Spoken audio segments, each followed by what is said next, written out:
Hello, AP Physics C students. So, please have the notes page that you got today in front of you, which should look awfully familiar because it looks an awful lot like the notes page we just did the other day. In fact, you should probably have that one in front of you as well, so you can see comparisons. The big difference is that the other day we looked at an energy perspective for the mass on the spring, and today we're going to be looking at a forces perspective. And while you've been dealing with forces long, you've been dealing with energy, and you probably understand forces better, it turns out I find students have a little more trouble understanding how the forces and the acceleration change for the mass on the spring, and they have a better sense when it comes to energy. That's why I did the energy perspective first.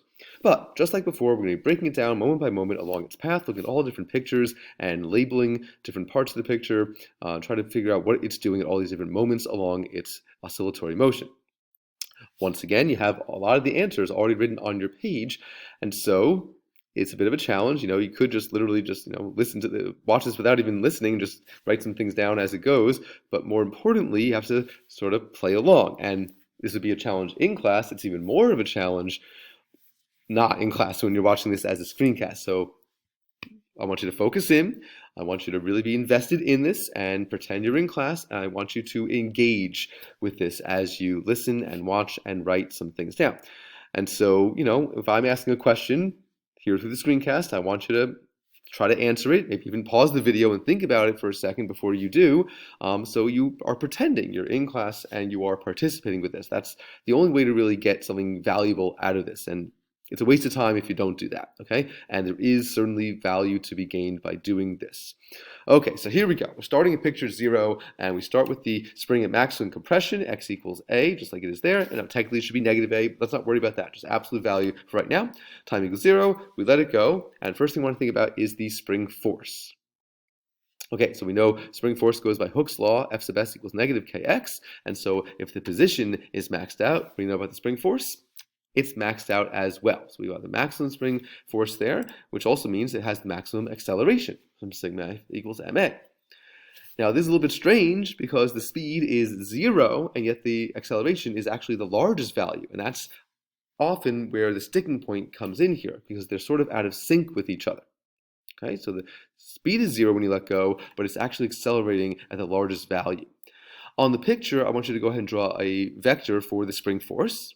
Which way is that spring force pointing? Yeah, it's going to be to the right because it's always towards the equilibrium position, and it's going to be the largest value, so I want you to draw a nice large spring force vector there. Okay, so we let it go, the spring force is the largest, and here it's going from picture 0 to picture 1.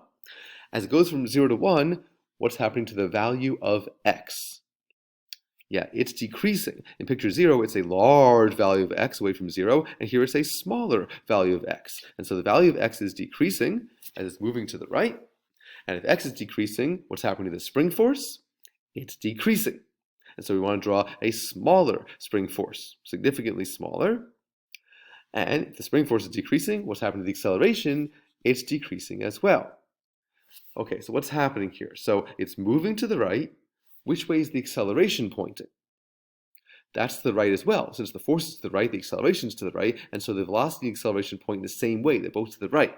So what's happening to its motion? It's getting faster. Remember, that happens anytime. Velocity and acceleration point in the same direction. It's getting faster. But here's where it's getting weird, right? It's getting faster and faster, but the acceleration is decreasing.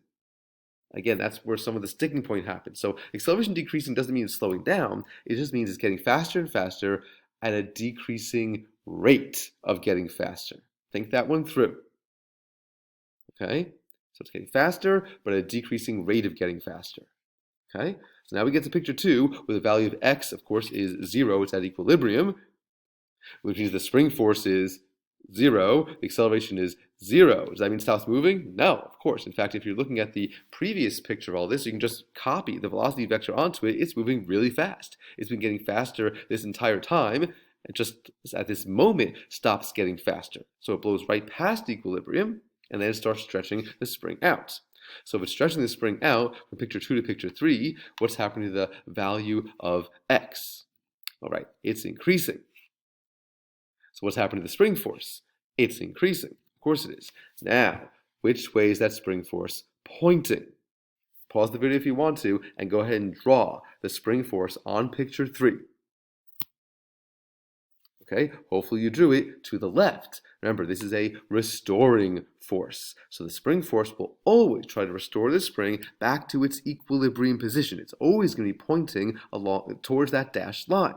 And so the spring force is pointing to the left, and by symmetry, I want you to draw the same length as the spring force you drew in picture 1 because it's the same position away from equilibrium. Same position, same spring force, but now back towards the center, back towards the equilibrium position. Okay, so it's getting farther from equilibrium, spring force is increasing, so acceleration is increasing. Okay, now which way is it moving in picture 3? Remember, it blew past equilibrium, so it's moving to the right. And so if you want to draw that velocity vector that you did from the previous picture as well, from the previous worksheet as well. So it's moving to the right, but it's accelerating to the left, it's got to be slowing down, which hopefully makes sense. This should align directly with the velocity vector you drew on the energy perspective worksheet that looks just like this, right? It's moving to the right, but the force is pulling to the left, so it's accelerating to the left. That means speed is decreasing. All right, picture 4, it's stretched out all the way, so it's at its maximum amplitude, maximum stretch. And so what do you know about the spring force? It's got to be the most. Which way is that spring force pointing? To the left. So go ahead and draw a really large spring force. In fact, its length should match the same length you did in picture 0 because it's at the same position away from equilibrium. Same position, same amount of spring force. What do you know about the acceleration? It's maxed out as well, which again is a little bit weird because if it's at amplitude, what's its speed? 0. So again, we have the situation where it's coming to rest, but the acceleration is maxed out. Where is it going the fastest? Over in picture 2. What's the acceleration in picture 2? 0. Again, that's kind of weird, right? When it's moving the fastest, the acceleration is actually 0. When it's moving the slowest, the acceleration is the most. So again, the velocity and the acceleration are out of phase with each other. Okay, so now we're in picture 4. It stops momentarily, but we got this really large spring force pulling it back in. So what's going to happen? It's going to start to go in. And so we're going from picture 4 to picture 5. What happened to the value of x? It's decreasing. Now it's moving to the left. Value of x is decreasing, so the spring force is decreasing. So we draw it here, right? It should be the same value, the same length as picture 3 because it's in the same position, same amount of force. The spring force is decreasing, so the acceleration is decreasing. Okay, but now wait a second. Which way is it moving? To the left. Which way is it accelerating? To the left, right? Because if the spring force is to the left, it's accelerating to the left. And what happens if the velocity and acceleration point the same way? It must be getting faster. Velocity is increasing. Okay, it's getting faster and faster and faster. We get to picture 6 where the value of x is 0. And that means the spring force is 0. The acceleration is 0. But it's moving the fastest because it's going through equilibrium. Again, if you compare that to the energy approach, anytime it goes through equilibrium, all the energy is in kinetic energy, it must be moving the fastest. But again, we have this weird idea. It's moving the fastest at the position where the acceleration is 0. They're out of sync with each other. Okay, so it's moving really fast. It flows right past the equilibrium position, and now it starts to compress the spring. What's happening to the value of x? It's increasing. What's happening to the spring force? It's increasing.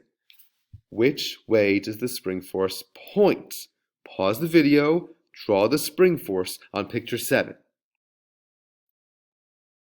Okay, remember, spring force always points back towards equilibrium, so it's got to be pointing to the right.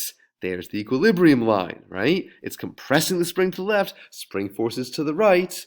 The value of x is increasing, the spring force is increasing, the acceleration is increasing. Which way is it moving in picture 7? To the left. Which way is it accelerating? To the right. What's happening? They're pointing opposite directions. It must be slowing down, which again makes sense. And again, this aligns directly with what we drew on the energy page that looks like this. Okay, so it's moving to the left, but accelerating to the right. It's slowing down. It gets slower and slower and slower. We get to picture 8 where, it's at maximum amplitude. So of course, it has to go to 0. So the speed has to go to 0. The force is maxed out. The acceleration is maxed out. Which way is the force point? To the right. And of course, this picture has to completely align with picture 0 because we're right back to start, and back and forth it goes and starts to repeat again. Whew, that's a lot, right? But remember, not only is all this happening, but all the energy stuff is happening as well. Just imagine I were to put all that on the same page. That would be a horrible idea. And that's why I did separate to the 2 pages. But you have both of them, and I strongly encourage you to have both of them in front of you whenever you're doing problems with a mass on a spring, because you might need to remind yourself what it's doing at different positions along its path, at different moments along the cycle. Okay, the last thing to do is the graph. All right, so go ahead and pause the video. You're plotting the force versus time graph here.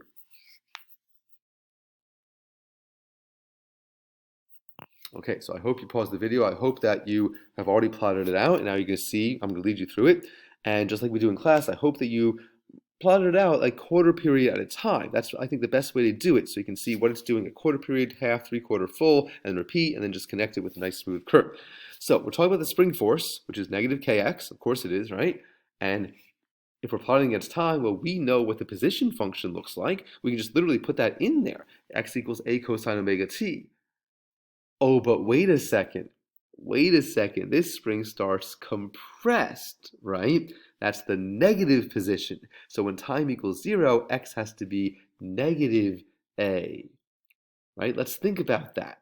Let's think about that. That if we compress it into the left, and that means the spring force is pointing to the right, does that mean the spring force should start off positive or negative? Yeah, it should start off positive because it's pointing the other way. A compression is negative, that's a negative starting position, but the spring force is pointing to the right, that's a starting force that's positive, and so that at time equals 0, the spring force has to be Ka. So, if you mess that up, maybe pause the video and replot your points and redraw your curve, because I'm about to show it. Okay, so it should look like this. At time equals 0, it's Ka, positive Ka, because in this particular case, left is negative, right is positive. The spring force points to the right, so it starts at Ka. And of course, at each period, it's back to Ka. At the half period, it's at negative Ka. Now it's pointing back to the left, which is the negative direction. And all the times it goes through the quarter periods, that's when it's passing through a position of 0, where the spring force goes to 0. And of course, this looks just like the position function that we plotted. It's just offset, in this case, by that extra factor K.